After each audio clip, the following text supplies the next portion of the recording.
Operation Sindoor తర్వాత ప్రపంచ దేశాలు ఒక్కొక్క దేశం ఒక్కొక్కలా స్పందిస్తుంది. అమెరికా అయితే పాక్కి ఫోన్ చేసి అమెరికా రక్షణ శాఖ మంత్రి, విదేశాంగ శాఖ మంత్రులు మాట్లాడటం జరిగింది అనేది ఒక వార్త.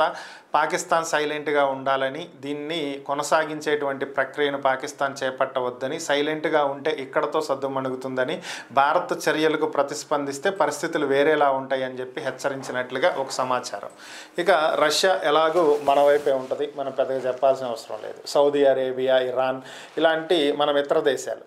సో వీటన్నింటికీ కూడా మన national security adviser Ajit Doval జరిగినటువంటి సంఘటనలను వారికి తెలియజేశారు. ఇక ఐక్యరాజ్య సమితి జనరల్ సెక్రటరీ గుటెరస్ మాట్లాడుతూ ఉద్రిక్తతలను ఆపాలని, ఇరు దేశాలు సంయమనం పాటించాలని, మేము రెండు శక్తివంతమైనటువంటి దేశాల మధ్య దాడులను కోరుకోము, శాంతిని కోరుకుంటున్నాం అంటూ పాత నీతి కథలే చెప్పుకుంటూ వచ్చాడు. ఇది కామన్గా జరిగాయి.